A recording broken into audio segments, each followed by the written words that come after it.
Congressman Paul is joining us now in the Situation Room. Congressman, thanks for coming in. Thank you. Nice to be here. I believe it was $5.1 million over the last 3 months.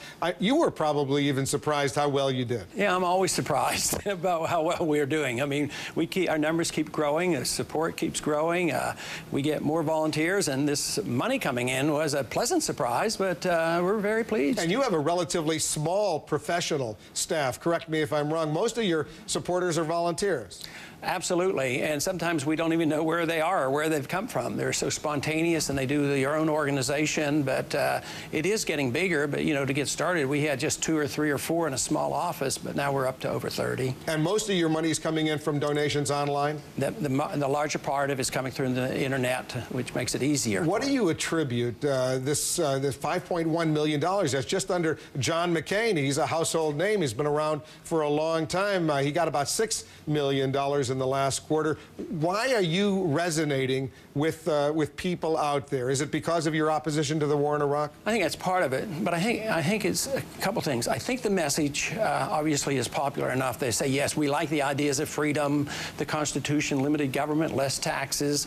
But I think the other part is people are worried, more so than I think the politicians on the Hill understand, that people are worried about their economic future. Kids are worried about, you know, the Social Security system. They'd like to get out, and I give them an option. The young people are certainly worried about the war spreading into Iran and the fact that we might end up with a draft. So all these things resonate, and the campus rallies have been huge, and they keep getting bigger. And you're really a libertarian. You believe in a smaller, a leaner government across the board, whether on domestic issues or on foreign policy issues. Yeah, that's right, but that goes along with the Constitution. So the Constitution defends a libertarian position very much. Let's take a look at the polls. If we take a look at the registered Republicans or those leaning Republicans, you're still down there at only 2% in July, August, September in our so-called poll of polls. Why do you think you're not doing better than that?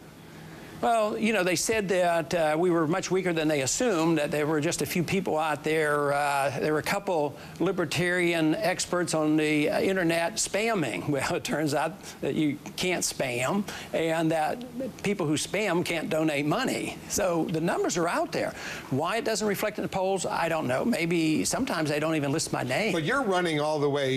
You're not going to drop out or anything if your 2% doesn't go up much higher. You're in this. No, I mean, we're in good shape. You know, of the money we raise, we have more money in the bank than we raise. We have $5.3 million in the bank, so we're in good position. And now, would you consider, if you don't get the Republican nomination, running once again as a libertarian, as a third-party candidate? I never think about that. I have no intention of doing that. I've done it before. You've done it before, I know. Yeah, but the system is so biased against a democratic process of allowing competition. You know, we can't get into debates. It's hard to get on ballots. And, you know, to me, it's sort of ironic that we go around the world spreading democracy by force, and yet we don't. There's some democratic shortcomings here in our country. What makes Ron Paul different than Rudy Giuliani? Why should he's the front runner right now in these polls for the Republican nomination? What makes you and Rudy Giuliani different? I guess if you pick one candidate, what do you think? What do you think? I think on every issue. I don't know of any issues that we agree on, because his foreign policy is that of an aggressive foreign policy. I don't think he has a deep concern for personal liberties, you know, privacy and the things that I want to protect, civil libertarian that I am. I think economics, he's considered a moderate liberal on economic policy. So I don't know which things we agree on, to tell you the truth. Can you say the same thing with the other top-tier Republicans like Fred Thompson or Mitt Romney or John McCain? I don't think it would be as strong a statement, but I think to some degree, because they have grown accustomed to big government and grown accustomed to compromising the Constitution, and there's certainly a direct disagreement on the foreign policy, because I'm from the old right. As far as the war is concerned. Yeah, and the old right didn't like us to do these things. Matter of fact, President Bush didn't campaign for this. Would it be fair to call yourself an isolationist? No, it wouldn't be fair at all. Well, tell us why. Because you want to reduce U.S. involvement around the world. But an isolationist doesn't doesn't like to deal with the world. I am a non-interventionist, which is quite different. I want to trade with people. I want to talk with people. I want to negotiate with them. I want to travel and communicate. I want to do in Vietnam what we're doing today. You know, we trade and they come back and forth. The president comes here. I didn't want the armies to go in there and try and impose our will. So a big difference between that and isolation. And isolationists are too much protectionists and with tax imports and this sort of thing. Let me rephrase the question about the 4 or 5 other top Republicans out there. Who do you feel most comfortable with among those Republicans? In other words, who would you vote for if you didn't get the nomination?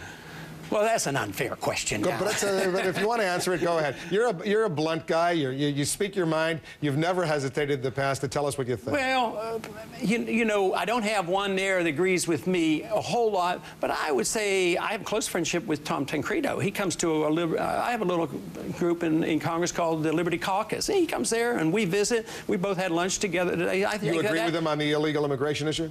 Not entirely. No, I'm not. That's his signature that's his big issue. I agree we have major problems and we should do a lot better, but my answers aren't exactly the same as his. Who would have thought? Ron Paul raising $5.1 million in the 3rd quarter. Thanks for coming in. Thank you very much for having me. Congressman Ron Paul of Texas. He's a Republican presidential candidate.